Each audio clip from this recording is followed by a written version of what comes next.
Bonjour à tous, aujourd'hui je vous montre comment optimiser votre MacBook Pro qui rame un peu et donc sans devoir le changer. Pour cela il vous faut 8 Go de RAM DDR3 compatible avec la version de votre MacBook Pro, facilement trouvable sur le net, et un disque dur SSD qui va vous permettre de lire plus rapidement vos fichiers. Donc je commence par ouvrir mes deux nouveaux périphériques. Donc le disque dur SSD, c'est un disque dur de 250 Go, j'en ai pas besoin de plus parce que j'ai un disque dur externe. Et aujourd'hui on met tout sur le cloud, donc il n'y a pas besoin de beaucoup d'espace.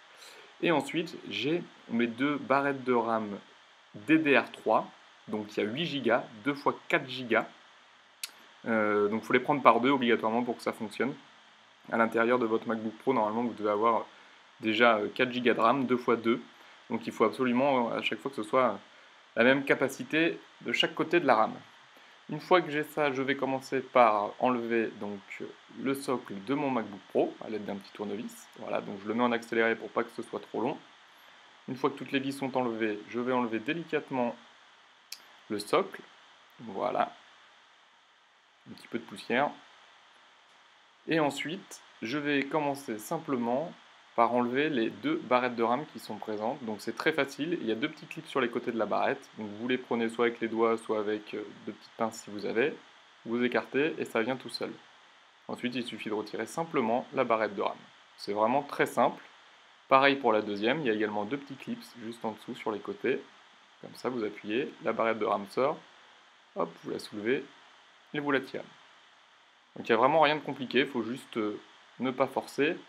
Là, je vais prendre ma nouvelle barrette de RAM de 4 Go DDR3 que je vais aller mettre à la place de l'ancienne. Donc je l'enfonce dans le socle. J'écarte un peu les petits clips pour que ce soit plus facile.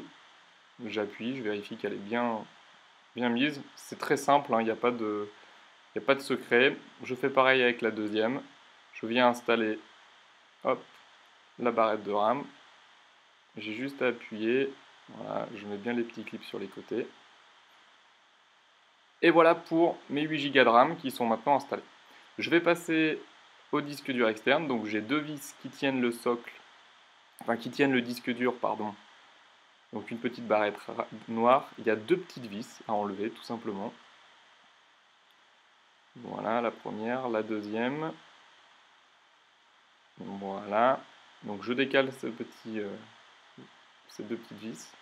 Et là je viens retirer sans forcer à l'aide de la petite tirette le disque dur externe. Donc j'ai juste ma nappe en fait moi qui était un peu décalée, mais normalement il n'y a pas de souci, ça s'en va tout seul si la nappe n'est pas décalée.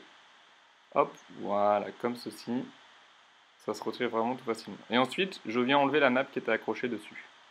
Une fois que c'est fait, je vais prendre en fait mon disque dur externe et je vais enlever les quatre, ce qu'on appelle des tétons en fait sous forme de vis, qui sont autour du disque dur.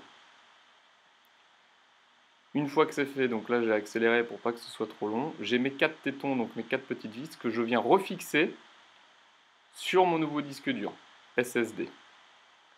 Hop, comme ceci. Donc de toute façon, comme c'est un disque dur qui est compatible avec la version de mon Mac, ces vis-là vont directement dessus. Voilà, donc en accéléré, je remets ensuite la nappe sur mon nouveau disque dur SSD. Voilà, tout simplement. Je viens repositionner les tétons, donc les petites vis du disque dur directement dans les emplacements. Hop, ça vient se poser tout simplement. Et là, je vais remettre la fixation qui permet de maintenir le disque dur, donc les deux petites vis avec la fixation. C'est vraiment très simple, hein, il n'y a pas à chercher, c'est deux vis, quatre petites vis de tétons à mettre autour du disque dur. Et c'est terminé. Voilà. Hop, donc mon disque dur externe est maintenant, mon disque dur SSD pardon, est maintenant fixé, mes barrettes de RAM aussi. Je viens remettre le socle. Hop, je remets mes vis dans le bon sens, parce que j'avais remis mes vis de côté dans le bon sens. Voilà, donc je vais le mettre en accéléré parce que sinon ça va durer longtemps. Hop. Une fois que j'ai bien remis toutes les vis, j'ai plus qu'à rallumer mon MacBook en branchant soit ma clé USB, soit mon disque dur externe sur lequel se trouve l'image pour installer ma nouvelle version. Je redémarre mon Mac en gardant la touche Alt appuyée pour pouvoir sélectionner justement ce disque dur externe ou cette clé USB sur lequel il y a l'image pour installer OS X. Voilà, je sélectionne et ensuite il ne me reste plus qu'à installer. Vous allez voir, la puissance de votre Mac a complètement changé, il va s'allumer très vite, vous allez pouvoir faire beaucoup de choses très rapidement. A bientôt pour de nouvelles vidéos.